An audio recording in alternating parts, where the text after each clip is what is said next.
Sir नमस्कार। सत साहब। सर क्या नाम है आपका? केशव मैनाली। केशव जी कहाँ से आए आप? मैं नेपाल से आया हूँ। केशव जी एक बात बताइए, संत रामपाल जी महाराज से नाम दीक्षा लेने से पहले आप क्या भक्ति करते थे? मैं वही जो ब्रह्मा विष्णु महेश की साधना, तीर्थ जाना आना, पूजा पाठ करना, यही सब किया करता था, लेकिन मेरी थोड़ी सी अलग है। क्या नेपाल में भी ब्रह्मा विष्णु महेश की पूजा करते हैं? वहाँ तो पशुपतिनाथ तो सबसे बड़े देवी देवता माने जाते हैं, और बहुत वहाँ देवी देवता टेम्पल, वो जब कैपिटल ऑफ टेम्पल कहा जाता है काठमांडू को। केशव जी क्या करते हैं आप? मैं राजनीति करता था और पार्लियामेंट का मेंबर रह चुका 4 साल तक मैं। सर एक बात बताइए, आप नेपाल में रहते हैं तो फिर इतनी दूर हिंदुस्तान में हरियाणा में संत रामपाल जी महाराज से नाम दीक्षा क्यों ली? बस इसकी थोड़ी कहानी आप मैं बताना चाहता हूँ। और मैं था पार्लियामेंट का मेंबर, और मैं बहुत रोग से डिजीज से बहुत दुखी था। मुझे ब्रोंकाइटिस क्रोनिक लगी हुई थी। मुझे 24 साल से पाइल्स थी, और पाइल्स में 4000 महीने का दवा मैं पीता था। और आपको ये ब्रोंकाइटिस से तो ऐसा लगता था कि हर मिनट में कफ आता था, और हाथ में फिकदानी लेकर मैं चलता था। होते होते ऐसी मुसीबत आ गए कि सरकार ने कहा तुझे बाहर भेजूंगा, क्योंकि सरकार को तो दवा करानी है एमपी लोगों को। तब वहाँ एक डॉक्टर का बोर्ड है, उसने मुझे सिफारिश नहीं किया। उसने कहा कि ये लाइलाज है, मैं इसको सिफारिश नहीं करूँगा। ऐसे ही मेरी जो बीवी थी, उसको भी आपको हड्डी घिसने की रोग, और ये जल बिंदु जो कहते हैं, एक मोतिया बिंदु होता है, उसका ऑपरेशन होता है, जल बिंदु का ऑपरेशन नहीं होता, और वो लाइलाज है, दुनिया में नहीं होती। उसको कह दिया 2 महीने में तुम अंधी हो जाओगी। और हम लोग दोनों जब लाइलाज हो गए तो हम लोग बहुत चिंता मग्न बैठे थे। ऐसे ही एक संत रामपाल जी महाराज के शिष्य आए, और उन्होंने हमने सारी पीड़ा बता दी। तो उन्होंने कहा कि आप जाओ हिसार, वहाँ एक संत बैठे हैं, उनकी एक आशीर्वाद से दुनिया का बीमारी ठीक हुआ, तुम भी ठीक करा लो। हम कल ही होकर यहाँ वहाँ से रामपाल की शरण में आए हैं। केशव जी आप मेंबर ऑफ पार्लियामेंट रहे हैं नेपाल में, रसूख भी आपके बड़े बड़े लोगों से रहे होंगे। क्या सर संत रामपाल जी महाराज से नाम दीक्षा लेने से पहले क्या आप किसी साधु या संत के संपर्क में भी रहे हैं? वो तो मत पूछिए। मैंने किस साधु को नहीं दिखाया, किस संत को नहीं दिखाया, किस डॉक्टर को नहीं दिखाया, किस मंदिर में जाके मन्नत नहीं मांगी, लेकिन पूरा वो आपको बेकार हो गया। और मुझे ये क्या है, मैं वो बन चुका था, हम परमात्मा को नहीं, नास्तिक बन चुके थे। बात क्या थी कि मेरे पिता और माता वैष्णव थे, दिन रात पूजा करते रहते थे, लेकिन दुर्भाग्य क्या हुआ कि मेरी माँ को पैरालिसिस हो गया और मर गई। मेरे पिताजी छत से गिरकर मर गए। तब मुझे लगा कोई देवी देवता कुछ नहीं कर सकते, इसलिए इनके पीछे लगना बेकार है। पशुपति सबसे बड़ा हमारा मंदिर है, उसमें लोग जाते थे, हमारी बीवी जाती थी, मैं बाहर बैठ के मैं जूता देखता था। वो कहती थी आप क्यों नहीं जाते हो अंदर? हम कहते घट घट में भगवान बोलते हैं, ये कोई मंत्री है जो इसके क्वार्टर में जाके मैं मिला करूं? मैं नहीं जाता तेरी देवी देवता में। ऐसा हम नास्तिक बन गए थे। केशव जी आप पार्लियामेंट मेंबर कब से कब तक रहे हैं? हम 4 साल रहे। और वो 4 साल में आपको बता दूं मैं, हम यहाँ 12 में आए, 2008 से 12 तक रहे। और वहाँ हम अपने पार्टी के हम नेता भी थे, मेंबर भी थे, और हमारे पार्टी से हम अकेले थे, और सारा सुख सुविधा हमें मिली थी। लेकिन इस रोग डिजीज के कारण मैं अपहेलित हो गया था। हमारा काम था पब्लिक से रिलेशन करना, लेकिन मुंह में हाथ रखे बिना, रुमाल रखे मैं नहीं बोल पाता। तो थोड़ी देर मुझे बोलने के बाद लोग मुझसे घृणा करते थे, कैसा ये डर्टी है, ऐसा हमको होता था। इतने हमें ग्लानि होती थी कि हमको लगता था कि मैं आत्महत्या कर लूँ। सर हम आपसे एक बात जानना चाहते हैं कि आपने बताया कि आप ब्रह्मा विष्णु महेश की पूजा करते रहे हैं, पशुपतिनाथ मंदिर नेपाल में है, वहाँ पर भी आप गए हैं, और बहुत सारे साधु संतों के संपर्क में आप रहे हैं, जैसा कि आपने बताया डॉक्टरों के पास भी गए हैं आप अपनी बीमारी का इलाज करवाने के लिए। यहाँ तक कि नेपाल सरकार ने भी आपको अमेरिका इलाज करवाने के लिए भेजना चाहा, लेकिन लाइलाज बीमारी होने के कारण आपकी सिफारिश नहीं हो पाई।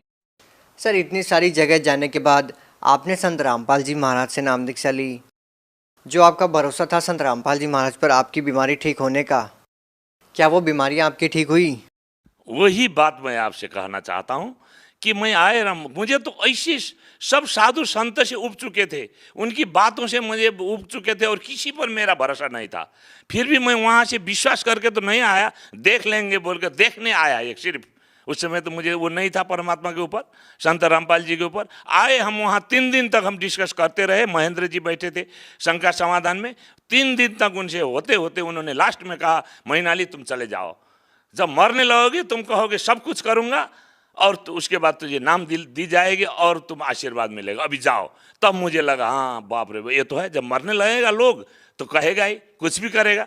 तब हमने आपको जाके नाम लिया और हमारे पत्नी को भी, बीवी को भी नाम लेने के लिए बोला। और जब नाम लेने हम गए और आशीर्वाद के लाइन में बैठे तो परमात्मा वहाँ आए, संत रामपाल जी महाराज आए।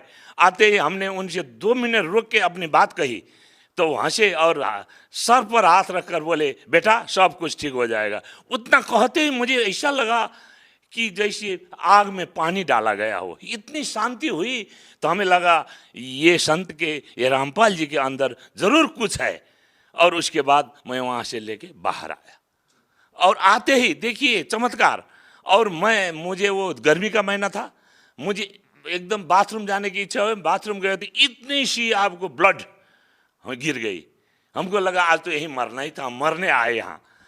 तब उसके बाद रात को सोने के बाद आपको रात में खांसी, तो आपको हर मिनट में होने वाला खांसी 80% ठीक हुआ।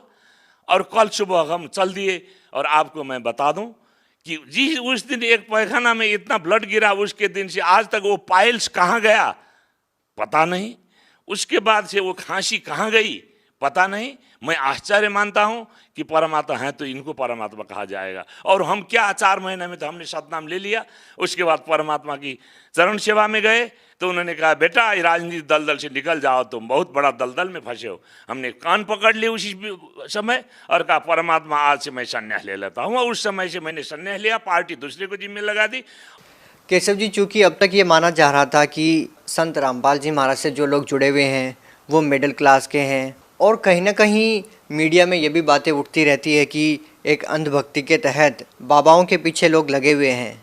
आप अपने आप में उन लोगों के लिए एक माकूल जवाब हैं कि आप एक राजनीतिक पार्टी से बिलोंग करते हैं, राजनीतिक व्यक्ति हैं आप, और साथ में आप पार्लियामेंट मेंबर भी रहे हैं नेपाल के। सर, आपको इस तरह से बरगलाया नहीं जा सकता, लोग अच्छी तरीके से जानते हैं। और आपका इतना विश्वास संत रामपाल जी महाराज में है जिसका अंदाज़ा लोग खुद लगा सकते हैं। सवाल सर यहाँ पर यह है कि क्या आज के दौर में ये माना जा सकता है कि किसी संत के आशीर्वाद लेने से भयंकर से भयंकर बीमारियां ठीक हो सकती है, या किसी संत के नाम मंत्रों में इतनी शक्ति है कि जैसा कि आपने बताया कि एक लाइलाज बीमारी भी ठीक हो सकती है? बिल्कुल। अभी तो हमको इतना हमें दृढ़ विश्वास है कि उस संत जो तत्वदर्शी हैं, वो संत जो धर्मशास्त्र अनुकूल भक्ति कराते हैं, उनकी मंत्र से और उनके आशीर्वाद से लाइलाज बीमारी भी ठीक हो सकती है और जीवन में सुख आ सकता है और समृद्धि आ सकती है और आपको मुक्ति पाया जाता है। इतना हमें दृढ़ विश्वास है। अभी तक तो हम तो दंत कथा में जीते थे, अभी तक तो हम आपको क्या कहते जोक्स में जीते थे, अभी तक तो हम लोक वेद में जीते थे और उसी को हम लोग शास्त्र विधि मानकर हम कर रहे थे और उसी के क्या है वो कर रहे थे। लेकिन किसी को पता नहीं था कि वो लोग हम लोगों को ठग रहे थे, अपनी व्यापार चला रहे थे। हमारे उनका कोई चिंता नहीं थी। अभी हमको पता चला, हमने देखा शास्त्र कौन संत तत्वदर्शी संत है। ऊर्ध्वमूल अधर शाखा उसमें लिखा है कि फुनगी से आपके जड़ तक जो पता सके वो तत्वदर्शी संत है। यही सब तो पूर्ण रामपाल जी की महाराज तो तत्व संत हैं, तत्वदर्शी संत हैं और वो विश्व के महान संत हैं। उनके अलावा इस दुनिया में कोई संत नहीं है। अभी आपको बता दूं कि 39,000 धर्मगुरु विश्व में हैं और वो सब आपको सब ठगते हैं। जैसे हम विद्यार्थी को भेजते हैं स्कूल में, अगर वो सिलेबस अनुसार नहीं पढ़ेगा तो परीक्षा में फेल होगा।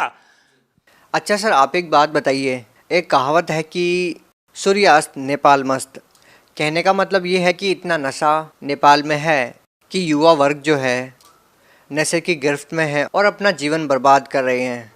संत रामपाल जी महाराज के बारे में हिंदुस्तान में ये बात तेज़ी से फैल रही है कि जो संत रामपाल जी महाराज से नाम दीक्षा ले लेता है उनका नशा छूट जाता है। सर, आपका क्या अनुभव है इस बात को लेकर के? मुझे बिल्कुल ये अनुभव है कि अगर संत रामपाल जी महाराज की शरण में आ जाएं तो उनकी नशा पूरे की पूरी छूट जाती है। नेपाल में बहुत नशेड़ी लोग हैं, वहाँ मांस और शराब के बिना कोई होटल नहीं चलती, वहाँ खाए बिना लोग बैठ जी नहीं पाते हैं। आपने कहा सूर्यास्त तो नेपाल मस्त वो होता है, लेकिन हमें क्या लगा क्यों रामपाल जी के शरण में आने पर लोग नशा छोड़ते हैं। आदमी दो चीज़ों से जीते हैं, एक भक्ति से और भय से। रामपाल जी महाराज में भक्ति भी है, भय भी है। भय इसलिए है कि वो हमारा वो हो जाए, खंडित हो जाएगा। भक्ति परमात्मा यथार्थ भक्ति धर्मशास्त्र अनुसार देते हैं। ये दोनों के कारण से और परमात्मा की कृपा से ये छूट जाती है। सर, आप सरहद पार नेपाल से आप आए हैं, जितनी दूरी तय करके आप संत रामपाल जी महाराज के पास पहुँचे, इस बीच कम से कम हजारों संत हैं जिनसे आप जुड़ सकते थे, लेकिन आपको ऐसा क्यों लगा कि संत रामपाल जी महाराज से ही नाम दीक्षा लेनी चाहिए? हमने तो सबको आज टेस्ट कर दिया। सब तो ठगने की फेरी में हैं, सब तो आपको व्यापार चला रहे हैं, हमें ठग ठग कर अपने झोली भर रहे हैं। लेकिन संत रामपाल जी महाराज के बारे में हमने सुना। हम दूसरे दिन होकर जब यहाँ चले आए तो यहाँ न एक पैसे वो मांगते हैं, न एक पैसा वो दान करने को कहते हैं, सिर्फ वो आपको भलाई ही करते हैं। हम तो कहते हैं नेपाल में क्या कहते हैं जानते हैं?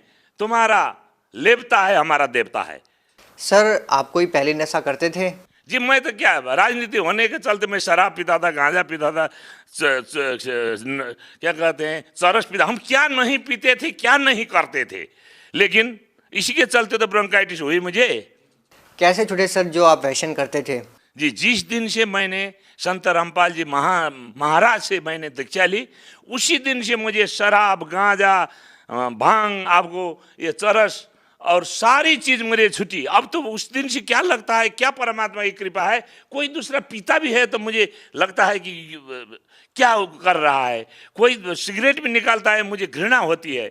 कोई मांस भी आपको लेके आता है तो मुझे घृणा होती है। हम तो ऐसे मांस खाने वाले आदमी हैं भगत जी कि हमको लगता था कि मांस तो हम मरते वक्त भी काखी में लेके चले जाएंगे, ऐसा था हमारा मांस।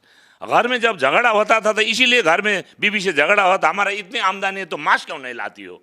और हमारी बीवी भी कहती थी मांस नहीं छोड़ पाएंगे। लेकिन उस दिन से इतनी घृणा हुई, लगता था कि अब नहीं, बेटे का मांस तो नहीं हम खा रहे हैं।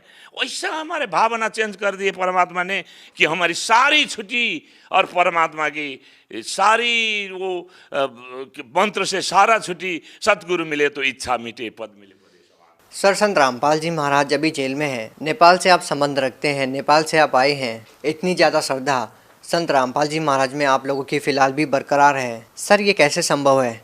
मैं पड़ोसी देश के सांसद होने के नाते भारत सरकार को मैं अनुरोध करता हूं कि ये एक निर्दोष संत को जेल में इन्होंने दे रखा है, बिना मुकदमा, बिना कोई दोष का 3 साल तक इन्होंने जो बना रखा है, ये ऐसा मत करें। ऐसा करने से इनके ऊपर जनता के जो है विश्वास हट जाती है और वो पहचाने वो पूर्ण संत हैं, और पूर्ण संत की कदर करें। एक बात मुझे कहना ही पड़ेगा, हमारे मोदी साहब आपको कबीर साहब का दुआई देते फिरते हैं और एक कबीर साहब को जेल में डाल रखा है इन्होंने।